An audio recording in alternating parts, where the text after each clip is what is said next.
and they were there for us 100%. Today, I want to provide an update on the actions we're taking to support the safe reopening of America's schools. Parents around the world who have had their children home for the last few months have a greater appreciation for the fact that teachers are essential workers, that they're essential to our children's future. Our goal is to protect our teachers and students from the China virus while ensuring that families with high-risk factors can continue to participate from home. Very important. The American Academy of Pediatrics has released guidance recommending that schools reopen. It said, quote, lengthy time away from school and associated interruption of supportive services often results in a social isolation, making it difficult for schools to identify and address important learning deficits, as well as child and adolescent physical and sexual abuse, substance abuse, depression, and suicidal ideation. This, in turn, places children and adolescents at considerable risk of morbidity and, of some cases, mortality. Beyond the educational impact and social impact of school closures, there's been a substantial impact on food security and physical activity for children and for families. So that's very important. And there's a highway, it goes both ways. The National Education Association recently stated, despite the momentous efforts of educators during the pandemic, online learning has never been an effective replacement for in-person learning and support. Being at the school, being on the campus is very, very important.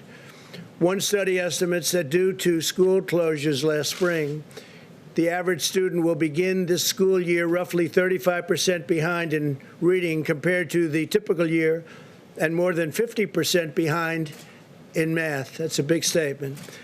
According to McKinsey & Company, learning loss will probably be greatest among low-income Black and Hispanic students. They're the ones that are hit the hardest. We don't want that happening. 30 million American students rely on schools for free and reduced meals. Over 70% of the students who receive mental health services do so through their schools. According to HHS, 1 in 5 reports allegedly having to do with child abuse.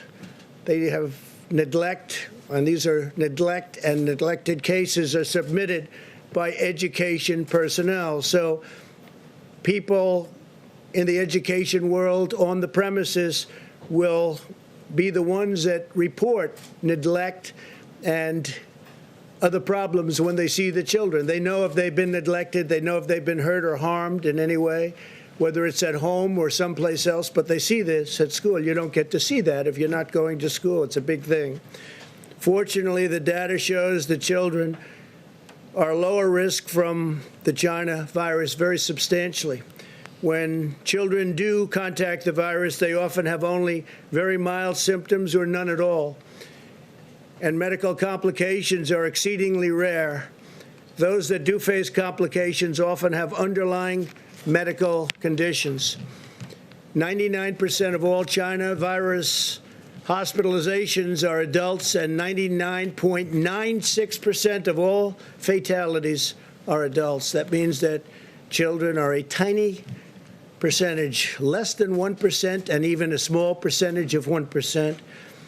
In a typical year, the flu results in more deaths of those under 18 in the United States than have been lost thus far to the coronavirus. Many different names, many, many different names. The life of every child is sacred and must be protected. Our sole focus is the health and well-being of America's children. I have a very, very special person who loves children, who's I think one of the greatest athletes of all time. A lot of people say the greatest pitcher of all time, known as a relief pitcher, could have been whatever he wanted. Some people, he is the greatest reliever of all time by far, substantially more saves than anybody else. In fact, he got the Presidential Medal of Freedom recently. And I'm reading off these stats. I knew he was the best. I knew he was great, but I didn't know it was almost double anybody else. but he's a man who loves children, has children, loves children, works hard with children. We're going to go outside and be with some little leaguers. Mariano Rivera, you know, he's the Sandman, right? My wife said, darling, why do they call him the Sandman? I said, you know, they play the song. He just puts the batters to sleep, and that's exactly what happened. So having Mariano here is a great honor. Thank you very much. I was talking about children in schools, and there's nobody that's done more than you have. Thank you very much, Mariano. Fantastic man. Given these considerations, we believe many school districts can now reopen safely, provided they implement mitigation measures and health protocols to protect families, protect teachers, and to protect students. And we do have to protect the teachers and the families also. We have to remember that all families should be empowered to make the decision that is right for their own circumstance. This is especially important if a child has underlying health conditions or lives with a parent or grandparent who's at higher risk. In cities or states that are current hotspots, and you'll see that in the map behind me, districts may need to delay reopening for a few weeks, and that's possible. That'll be up to governors. The decision should be made based on the data and the facts on the grounds in each community, but every district should be actively making preparations to open. Again, the children obviously have a very strong immune system, maybe even as strong as yours. They seem to be able to fight it off and not have a problem. So it's pretty amazing, actually.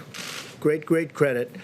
Our strategy to safely reopen schools mirrors our approach nationwide.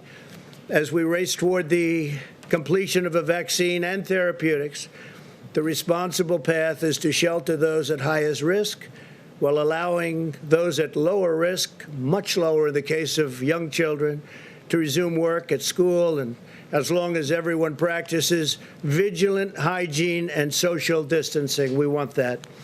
A permanent shutdown was never the strategy, which would ultimately lead to greater mortality and irreversible harms. We don't want to do that. At the same time, we have to get our economy going. We had tremendous numbers issued yesterday. Housing prices, pricing of housing up 21%. It's the highest in history. It's the highest number in history. Real estate housing went up 21%. Today, the CDC will provide additional guidance for how schools can reopen safely. I hope that local leaders put the full health and well-being of their students first and make the right decision for children, parents, teachers, and not make political decisions. This isn't about politics. It's about something very, very important. This is not about politics.